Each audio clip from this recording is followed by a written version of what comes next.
അടുത്ത നക്ഷത്രം പൂരമാണ്. നിങ്ങളെ സംബന്ധിച്ച് ഒരുപാട് ആരോഗ്യ പ്രശ്നങ്ങളുണ്ടാവാം, അല്ലെങ്കിൽ കുടുംബ പ്രശ്നങ്ങളുണ്ടാകാം, തൊഴിൽ സംബന്ധമായ പ്രശ്നങ്ങളുണ്ടാകാം. എന്നാൽ അതൊക്കെ മാറി നിങ്ങൾക്ക് രക്ഷപ്പെടാൻ കഴിയുന്നു. പ്രശ്നങ്ങളിൽ നിഷ്പക്ഷത പ്രകടിപ്പിക്കുക. തീർച്ചയായും നിങ്ങൾക്ക് വലിയ നേട്ടങ്ങളാണ് വന്നു ചേരാൻ പോകുന്നത്. ജീവിതത്തിലെ പ്രതിസന്ധികളൊക്കെ മാറാൻ പോവുകയാണ്. ആശിച്ചതും ആഗ്രഹിച്ചതും കൊതിച്ചതുമായ കാര്യങ്ങളൊക്കെ ഇനി നിങ്ങൾക്ക് നടന്നു കിട്ടും. പ്രതീക്ഷിച്ച ഉയർച്ച ജീവിതത്തിൽ ലഭിക്കാതെ വന്നല്ലോ എന്ന ഒരു വിഷമം നിങ്ങളിലുണ്ട്. അതൊന്നും കാര്യമാക്കണ്ട. ഇനി ഉയർച്ചയാണ്. ഇനി ഭാഗ്യത്തിലേക്ക് കടക്കും. ജീവിതത്തിലെ എല്ലാ പ്രതിസന്ധികളും അവസാനിച്ച് രക്ഷപ്പെടാൻ നിങ്ങൾക്കിനി സാധ്യമാകും. അത്രയധികം നേട്ടത്തിലേക്ക്, അത്രയധികം ഭാഗ്യത്തിലേക്കാണ് നിങ്ങൾ എത്തുന്നത്. ശ്രീകൃഷ്ണസ്വാമിയെ പ്രീതിപ്പെടുത്തുക. അപ്പം, അട, അവൽ, കദളിപ്പഴം, തൃക്കൈവെണ്ണ, പാൽപ്പായസം തുടങ്ങിയ വഴിപാടുകളൊക്കെ നടത്തുക.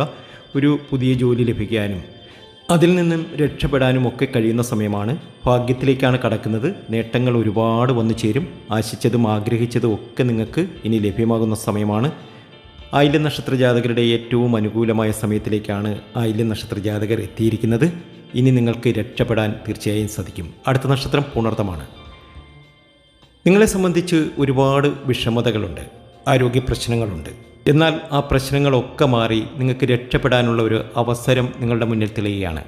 നിങ്ങൾ ആഗ്രഹിച്ചതും കൊതിച്ചതുമായ കാര്യങ്ങളൊക്കെ നിങ്ങൾക്ക് നേടിയെടുക്കാൻ കഴിയും. കടബാധ്യതകൾ പരിഹരിക്കപ്പെടും. പിണങ്ങി നിന്ന സുഹൃത്തുക്കൾ, അതാരാണെങ്കിലും തെറ്റിദ്ധാരണകളൊക്കെ മാറ്റി മടങ്ങി വരും. നിങ്ങൾ ആഗ്രഹിച്ച കാര്യങ്ങളൊക്കെ നടന്നു കിട്ടും. ഗുണകരമായ ഒരു അവസ്ഥ നിങ്ങൾക്ക് വന്നു ചേരും. വിദേശത്തേക്കൊക്കെ പോകാൻ ആഗ്രഹിക്കുന്നവരാണ് എങ്കിൽ ആ തടസ്സങ്ങളൊക്കെ നേരിട്ടവർക്ക് അതൊക്കെ മാറി പോകുവാൻ സാധിക്കും. വിദേശ യാത്രയ്ക്ക് അവസരം കിട്ടുമെന്ന് സാരം. കഴിവുകൾ അംഗീകരിക്കപ്പെടും. ആഗ്രഹിച്ച പല കാര്യങ്ങളും ഉടൻ തന്നെ നിറവേറുന്ന സമയമാണ്. ഭാഗ്യമാണ്, നേട്ടമാണ്, ഉയർച്ചയാണ്. ഒത്തിരി നേട്ടത്തിലേക്ക് പോകും. അടുത്ത നക്ഷത്രം രേവതിയാണ്.